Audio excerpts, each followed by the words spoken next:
اعوذ باللہ من الشیطان اللعین الرجیم بسم اللہ الرحمن الرحیم الحمد للہ رب العالمین الصلاة والسلام علی اشرف الانبیاء والمرسلین وعلی آلہ طیبین الطاہرین المعصومین الذین اذہب اللہ عنہم الرجس وطہرہم تطہیرا اللہم صل علی محمد وآل محمد اللہم اخرجنا من الظلمات الوہم واکرمنا بنور الفہم اللہم افتح علینا ابواب رحمتک وانشر علینا خزائن علومک برحمتک یا ارحم الراحمین۔ عزیزان محترم، کتاب وسائل الشیعہ ابواب جہاد بن نفس چوتھا باب اور 25ویں حدیث لے کر آپ کی خدمت میں حاضر ہوئے ہیں۔ ابواب جہاد بن نفس سے متعلق روایات کو، اخلاقی روایات کو ہر روز پڑھنا چاہیے اور ان پر عمل کرنے کی کوشش کرنا چاہیے تاکہ انسان کے وجود میں وہ الہی اقدار پیدا ہوں جس سے انسان الہی انسان بن سکتا ہے۔ لہٰذا اس چوتھی حدیث کو حضرت امام زین العابدین علیہ السلام سے ان کے نہایت ہی خوبصورت صحابی ابو حمزہ صومالی نقل کر رہے ہیں۔ اس روایت میں امام زین العابدین علیہ السلام ایک مومن میں موجود 4 خصوصیات کو بیان فرما رہے ہیں۔ ان ابی حمزہ صومالی اس روایت کو نقل کر رہے ہیں ان علی ابن الحسین علیہ السلام، امام زین العابدین سے اس روایت کو نقل کیا جا رہا ہے۔ روایت میں ارشاد ہوتا ہے کہ 4 علامات مومن کے اخلاق میں شامل ہیں۔ ان من اخلاق المؤمن، مؤمن کے اخلاق میں یہ چیز شامل ہے۔ وہ کیا چیز ہے؟ الانفاق علی قدر الاقتار، یعنی مومن تنگ دستی میں انفاق کرتا ہے۔ یہ مومن کی علامت میں سے ہے، یعنی مومن کی جو معیشتی اور اقتصادی زندگی ہے وہ دوسروں کی زندگی کے ساتھ ہم آہنگ ہوتی ہے۔ یعنی مومن کے اخلاق میں اس کا یہ رویہ ہے کہ وہ مد مقابل کی تنگ دستی اور ضرورت کو مد نظر رکھتے ہوئے اس کے مطابق انفاق کرتا ہے۔ اگر کسی کو 1000 روپے کی ضرورت ہے تو وہاں 100 روپیہ اس کو دینا، یہ انفاق اس کی ضرورت کے مطابق نہیں ہے، یعنی اس کی ضرورت کو مد نظر رکھتے ہوئے انفاق نہیں ہو رہا یہاں پر۔ لہٰذا مومن کی علامت یہ ہے کہ الانفاق علی قدر الاقتار، کہ مومن اس طرف مقابل کی ضرورت کو مد نظر رکھتا ہے۔ بس اوقات عزیزان محترم ہمارے معاشرے میں یوں کہا جاتا ہے کہ میں خود تنگ دست ہوں، میں خود ضرورت مند ہوں، میں خود اقتصادی اور معیشتی مشکلات میں مبتلا ہوں، اس قدر مہنگائی ہو چکی ہے، اس قدر بجلی، گیس، پانی کے بلز آ رہے ہیں، ہر چیز پہ حکومت نے ٹیکس لگا دیا ہے، میں تو خود تنگ دستی میں مبتلا ہوں، میں کسی کی کیا دستگیری کر سکتا ہوں، کسی کی کیا مدد کر سکتا ہوں؟ نہیں عزیزان محترم، اس صورتحال میں بھی ہمارا وظیفہ اور مومن ہونے کی علامت یہ ہے کہ ہم اپنی جو اقتصادی صورتحال ہے اس کو مد نظر رکھتے ہوئے انفاق ضرور کریں۔ یعنی اگر خداوند متعال نے میرے رزق میں وسعت عطا کی ہے تو میں اپنی وسعت کو مد نظر رکھتے ہوئے اگر انفاق کروں گا تو یہ اعلیٰ قدر الاقتار کے مترادف ہو جائے گا۔ خدا نے مجھے زیادہ رزق دیا ہے، وافر رزق دیا ہے، اور اس وافر رزق کے مطابق میں زیادہ خداوند متعال کی راہ میں انفاق کرتا ہوں۔ لیکن اگر خداوند متعال نے مجھے وافر رزق مبتلا نہیں کیا، مجھے آزمائشوں میں مبتلا کر رکھا ہے، تو اس وقت میں اپنی اس موجودہ صورتحال کو مد نظر رکھتے ہوئے انفاق کروں۔ یہاں مجھ سے اس چیز کا تقاضا نہیں کیا جا رہا کہ میں 1000 روپیہ انفاق کروں۔ یہاں اگر میری اس وقت اقتصادی پوزیشن ایسی ہے کہ میں 1000 نہیں کر سکتا، 500 کر سکتا ہوں، تو میں اپنی اقتصادی اور معیشتی جو حیثیت ہے اس کو مد نظر رکھتے ہوئے انفاق کروں۔ اور جب خداوند متعال اس انفاق کے نتیجے میں میرے رزق میں وسعت عطا کرے گا تو اس وقت جب میں انفاق کروں گا تو اس کی کیفیت اور ہوگی، یعنی اس وقت وسعت ہوگی۔ لہٰذا اس دوسری خصوصیت میں امام زین العابدین اسی وسعت کو مد نظر رکھتے ہوئے ارشاد فرماتے ہیں وَالتَّوَسُّعَ عَلَى قَدْرِ التَّوَسُّعِ، یعنی مومن انفاق جو کرتا ہے تو اس کے اخلاق میں یہ چیز شامل ہے کہ جس قدر اس کے وجود میں وسعت ہے مالی اعتبار سے، اسی مقدار میں وہ دوسروں کے جو اموال ہیں ان میں بھی وسعت ایجاد کرتا ہے اور انفاق کرتا ہے۔ یعنی اللہ نے جتنی اس کو توان عطا کی ہے، اسی توان کو مد نظر رکھتے ہوئے وہ اپنے انفاق کی مقدار میں بھی اضافہ کر دیتا ہے۔ اب وہاں وہ کنجوسی سے کام نہیں لیتا ہے، بخل سے کام نہیں لیتا ہے۔ اگر کنجوسی اور بخل سے کام لے گا تو یقینی بات ہے اس کا لازمہ کیا نکلے گا؟ خداوند متعال کی عنایت اس کے اوپر کم ہو جائے گی۔ لہٰذا عزیزان محترم، اس نقطے کو مد نظر رکھنا چاہیے کہ انفاق کرنے سے انسان اللہ کی توجہ کو اپنی جانب کھینچتا ہے۔ لہٰذا اگر انسان مشکلات میں، تنگ دستی میں، پریشانیوں میں بھی اگر انسان اپنی جیب میں ہاتھ ڈال کر کسی ضرورت مند کی مدد کر دے، کسی مستحق کی مدد کر دے، تو یہاں اس کا اس حالت میں انفاق کرنا خداوند متعال کی بارگاہ میں پسند واقعہ ہوگا۔ خداوند متعال اس عمل کو پسندیدہ عمل شمار کرتے ہوئے اس کی مشکلات میں خاتمہ کر دے گا، اس کی مشکلات کو ختم کر کے اس کے لیے گنجائش اور وسعت ایجاد کرے گا۔ لہٰذا ہر حالت میں انسان کو یہ چاہیے کہ وہ اپنی جیب سے انفاق کرے، وہ دوسروں کے ساتھ مدد کرے، تعاون کرے، ان کے ساتھ جو ہے وہ ان کی مشکلات میں ان کے لیے ڈھارس بنے، ان کے لیے ہمدردی کا کردار ادا کرے۔ یہ دوسری علامت تھی جو ایک مومن کے لیے اور ایک مومن کے ایمان میں اس کے مومن ہونے کے لیے ضروری ہے، اور امام زین العابدین علیہ السلام اسے بیان کر رہے ہیں۔ اب یہاں مومن کی تیسری علامت جو امام زین العابدین علیہ السلام ارشاد فرما رہے ہیں، فرماتے ہیں وَالْإِنصَافَ النَّاسِ مِن نَفْسِهِ، یعنی مومن ہمیشہ لوگوں کے ساتھ انصاف سے کام لیتا ہے۔ یعنی جب اس کا اور لوگوں کا کوئی معاملہ ہوتا ہے تو وہ اپنے ضرر اور نقصان کو نظر انداز کر کے مد مقابل کے ساتھ انصاف سے کام لیتا ہے۔ یہ مومن کی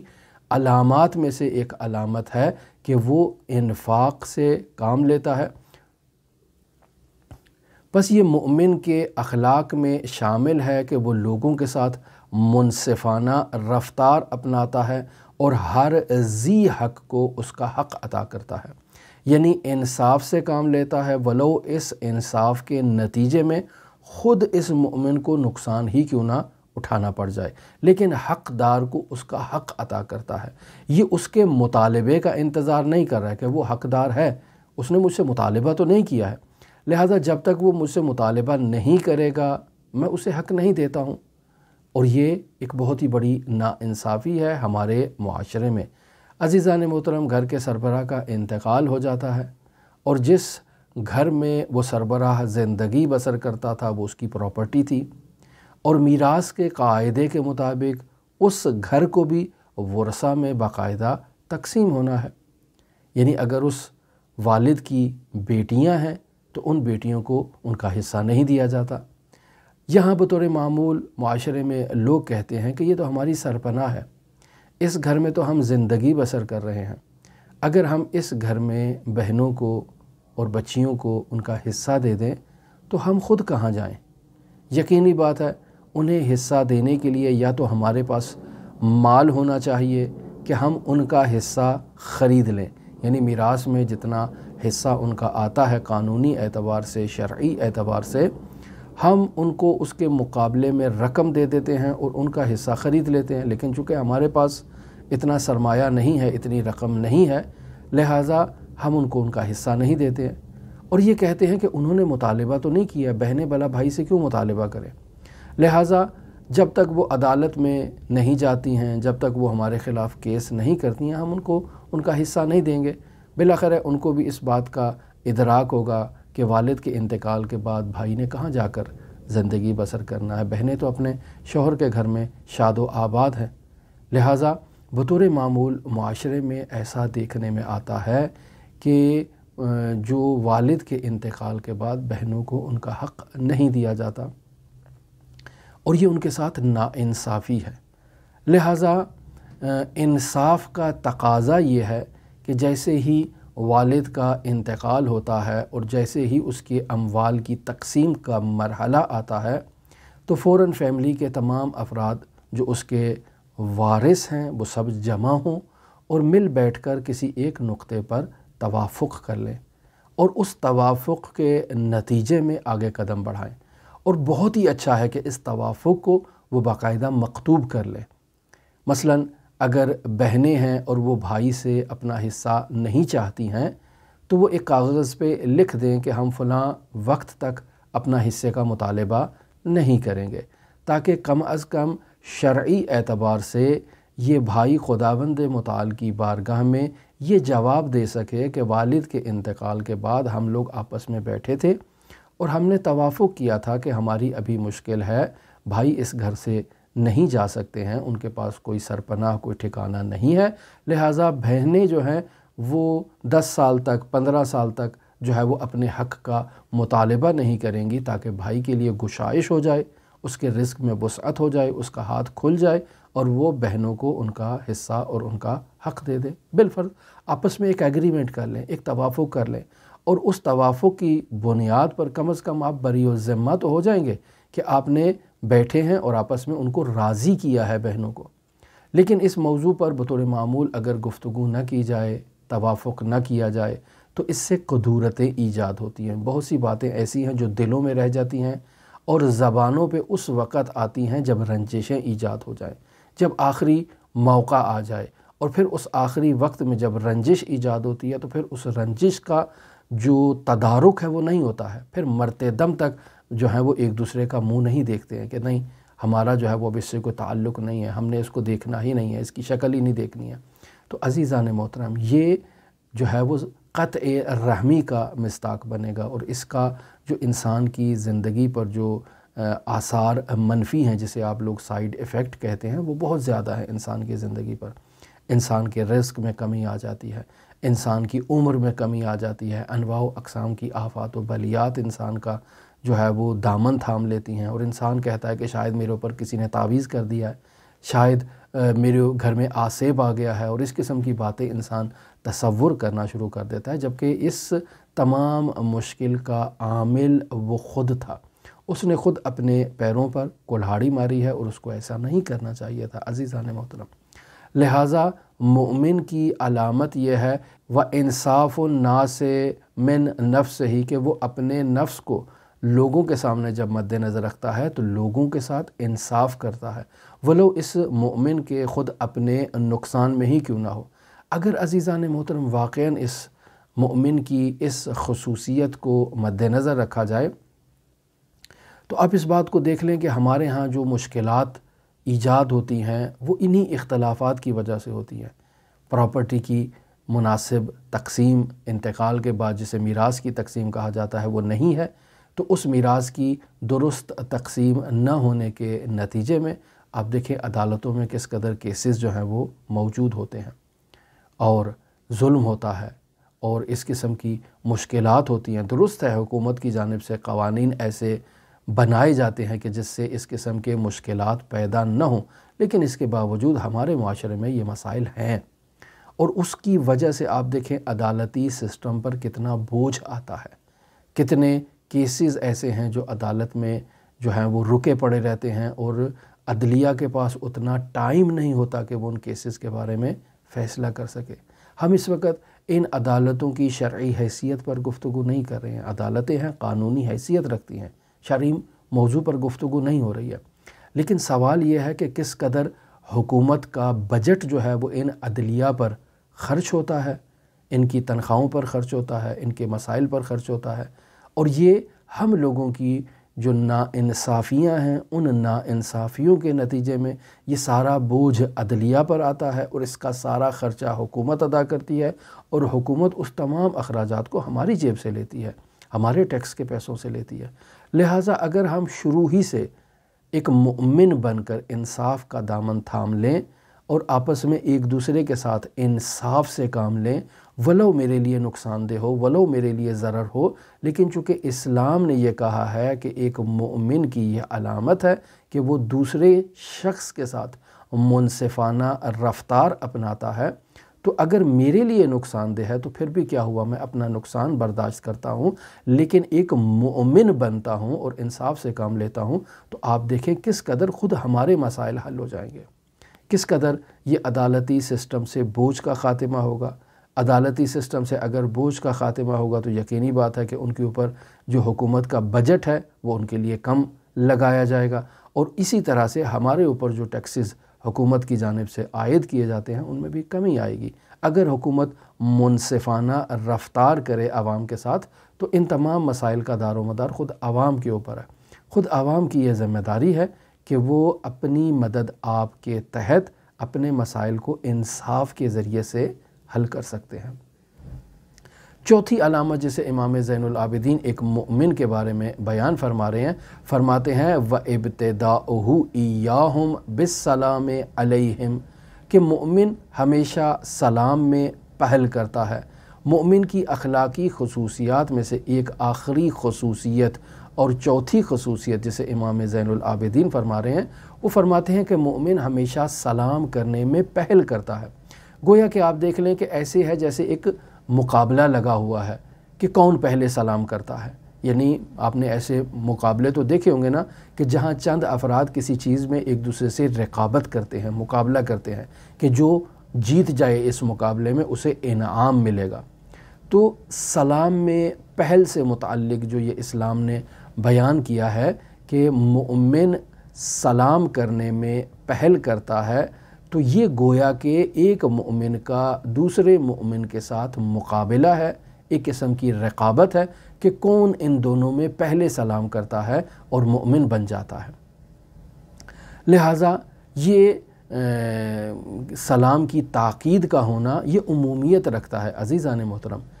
فرق نہیں ہے ایک عالم ہے تو وہ جاہل کو سلام کر رہا ہے، یا ایک جاہل ہے وہ عالم کو سلام کرنے میں پہل کر رہا ہے۔ جو پہلے سلام کرے گا وہ مومن کی علامت کا مصداق بن جائے گا، یعنی اس نے مومن کی اخلاقی صفت کو اپنا لیا ہے۔ اگر عالم ہے اس نے سلام کرنے میں پہل کی ہے تو اس میں یہ خصوصیت پائی جاتی ہے، اور اگر جاہل نے سلام کرنے میں پہل کر لیا تو اس میں یہ خصوصیت آ گئی ہے۔ اسی طرح چھوٹا ہے وہ بڑے کو اگر سلام کرنے میں پہل کر لیتا ہے تو اس میں یہ اخلاقی خصوصیت آ جائے گی، اور برعکس اگر بڑا چھوٹے کو سلام کرنے میں پہل کر لیتا ہے تو اس اخلاقی خصوصیت کا وہ مالک بن جائے گا۔ لہٰذا یہ ایک قسم کا رقابت اس میں نظر آتی ہے، ایک قسم کا مقابلہ اس میں نظر آتا ہے، جھلکتا ہے اس سے کہ مومن سلام کرنے میں پہل کرتا ہے۔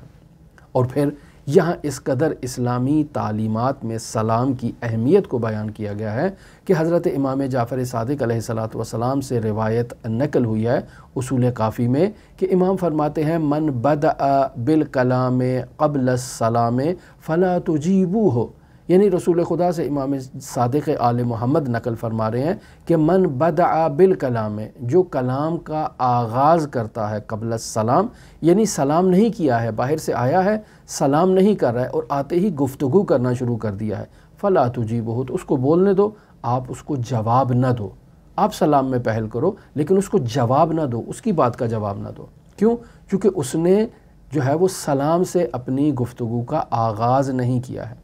یا دوسری ایک حدیث میں امام جعفر صادق رسول خدا صلی اللہ علیہ وآلہ وسلم سے نقل فرما رہے ہیں کہ جس کے آغاز میں باقاعدہ امر کیا گیا ہے ابتداء بالسلام قبل الکلام، یعنی کلام کرنے سے پہلے سلام سے ابتدا کرو، اور پھر فرماتے ہیں فمن بدأ بالکلام قبل السلام فلا تجیبوہ، جو سلام کرنے سے پہلے کلام کا آغاز کر دیتا ہے فلا تجیبوہ، اس کو جواب مت دو۔ عزیزان محترم، اس سلام میں پہل کرنے کا فائدہ کیا ہے؟ اس کا فائدہ یہ ہے کہ اگر ایک مومن اس طرز عمل کو اپناتا ہے تو اس کے وجود میں اخلاقی صفت ایجاد ہو جاتی ہے، یہ کہا جائے گا کہ یہ مومن اخلاق حسنہ کا حامل ہو چکا ہے۔ اگر یہ سلام کرنے میں پہل کرتا ہے تو اس کے وجود میں عجب اور تکبر نام کی چیزیں جو ہیں وہ نہیں آئیں گی۔ ظاہر ایک عالم ہے، وہ اگر سلام میں پہل کرے گا تو وہ یہ نہیں کہے گا کہ یار یہ تو جاہل ہے، میں ایک جاہل کو سلام کرنے میں پہل کروں۔ اگر اس کے وجود میں ایک ایسا طرز تفکر ایجاد ہو جائے تو یعنی یہ عالم نہیں ہے، یہ متکبر انسان ہے۔ اور اسی طرح ایک بڑا چھوٹے کو دیکھ کر یہ تقاضا کرے اور یہ ذہن میں اپنے تصور کرے کہ اس بچے کو میں پہلے سلام کروں، یہ تو کل کا بچہ ہے، تو یہ اس کے وجود میں تکبر کی دلیل ہے۔ لہٰذا اگر مومن سلام کرنے میں پہل کرتا ہے تو یہ اس کے وجود میں خوش اخلاقی کی ایک صفت کی علامت ہے، اور اگر جو ہے وہ سلام میں پہل کرتا ہے تو یہ اس کے وجود سے تکبر کے خاتمے کی بھی علامت ہے، کہ یہ ان عناوین کو، ان ٹائٹلوں کو مد نظر نہیں رکھتا ہے کہ میں رئیس ہوں، میں چیئرمین ہوں، میں وزیر اعظم ہوں، میں صدر مملکت ہوں، میں سلام میں پہل کیوں کروں؟ وہ جو آ رہا ہے اس کو چاہیے کہ وہ مجھے سلوٹ مارے، وہ مجھے پہلے سے سلام کرے، میں اس کو سلام کیوں کروں؟ عزیزان محترم، یہ وہ اخلاقی اقدار ہیں کہ جن پر عمل کر کے ایک مومن اخلاق حسنہ کا مالک بن سکتا ہے، ایک مومن اخلاق الہیہ اور اقدار الہیہ کا حامل ہو سکتا ہے، اور انہی اخلاق الہیہ اور اقدار الہیہ کا حامل ہو کر ایک مومن سعادت دارین حاصل کر سکتا ہے، اس دنیا میں بھی سعادت مند ہوگا اور آخرت میں بھی خداوند متعال کی بارگاہ میں قرب اختیار کرے گا۔ ہماری دعا ہے کہ خداوند متعال ہمیں ان اخلاقی صفات پر عمل کرنے کی سعادت نصیب فرمائے۔ ہماری دعا ہے کہ خداوند متعال منجی عالم بشریت حضرت صاحب العصر والزمان کے ظہور میں تعجیل فرمائے۔ آپ تمام عزیزان کے لیے امام علی ابن موسیٰ رضا کی نورانی بارگاہ میں نائب الزیارہ بھی ہیں اور دعاگو بھی ہیں، اور دعا کریں گے کہ خداوند متعال ہماری ان دعاؤں کو آپ کے حق میں قبول فرمائے۔ اللہم صلی علی محمد وآل محمد وعجل فرج قائم آل محمد۔